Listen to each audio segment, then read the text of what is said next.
What's up, everybody? It's Luke James, not the singer. If you're looking to get your music reviewed, you can hit up this email that's right here. But today we're going to talk about this album from Spillage Village called Spilligion, or maybe it's called Spilligion, Spilligion. I'm not 100% sure because I haven't heard how it's said, but this is a damn album we're here to talk about. If you're not familiar with Spillage Village, they're a hip-hop collective coming out of Atlanta, and the members include Jid, Earth Gang, Black, Mariba, Jordan Bryant, Hollywood JB, and Benji. They did drop a project back in 2014 called Bears Like This, but this album right here is their major label debut coming out on Dreamville. I never did check that Bears Like This project, so I can't speak on that, but I am familiar with many of these artists because I've heard them before and I have reviewed some of them in the past. But when it comes to this album right here, I was excited to hear it because I really like the singles that they put out. We got Baptize. This one has a creeping bass line that is thicker than Pinky in her prime, and you're getting a lot of great performances on here. You got Jid bodying the beat with those buttery flows, Johnny Venus speaking on the constant fight for freedom and equality,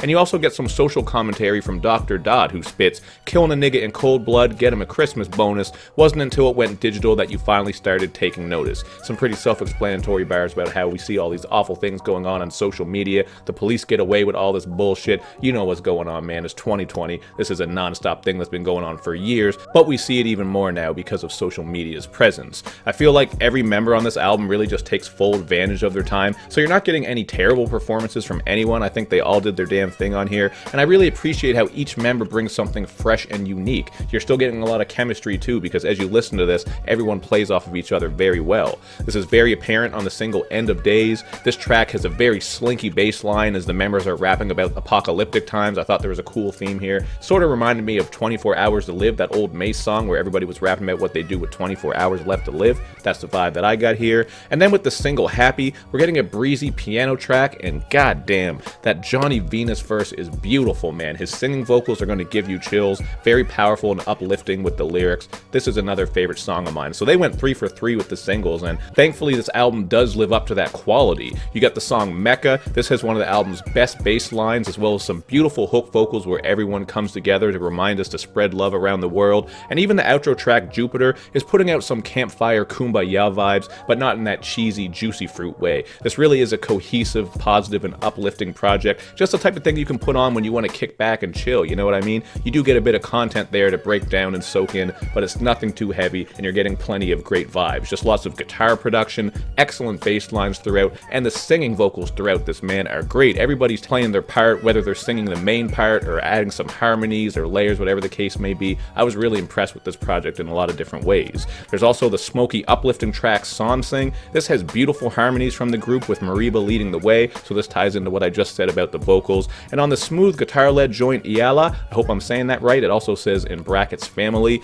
we have Jid delivering a great verse about perseverance, and he's singing on the hook, sounding pretty dope in my opinion. I liked what he was doing on there. You do have some more backup vocals coming in throughout this song, and Johnny Venus has a standout performance on here as he's rapping about the COVID-19 bullshit we're all dealing with and how we're just tired of it, so that does give you a little bit of content there as well. Another standout is the Silky smooth song Shiva, where two of the lesser known artists here, Jordan Bryant and Benji, absolutely steal the show with some high quality verses. I didn't know anything about these two going into this project, but they definitely stuck out to me multiple times throughout this album, and I'll have to be on the lookout for them because they put some dope stuff on here. I also really like Oshun. This is a catchy lovey-dovey track that kind of gave me some Devin the Dude vibes, especially because of that hook from Johnny Venus. If you're a fan of Devin the Dude, I think you're going to know what I'm saying here. The production style kind of has that same feel to it. Johnny Venus's singing has a similar style. Not that you can emulate Devin, I'm just saying that's what it reminded me of, and I really like that song as well, man. I had plenty of favorite songs here. You can see them in the information box, and this is one of my favorite projects of 2020, so I'm going to go with an 8.5 out of 10.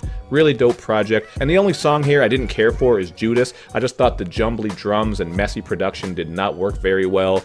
And the other tracks I didn't speak on are Spillville. This is just an intro with some talking, so there's not much to be said there. And then we have the song Cupid, which is okay to me and kind of reminds me of something that would have been on The Love Below. It has that very similar sound to it. If you're familiar with Andre 3000, you're going to pick up on that immediately. So that's what I think about this one. I'm curious to know how you guys feel about it. Is it one of your favorites? Were you happy with it? Were you let down? Let me know in the comments section. And of course, make sure you do that good YouTube and social media stuff where you show me love and you show me lots of it. Thank you for watching, everybody. I will see you next time.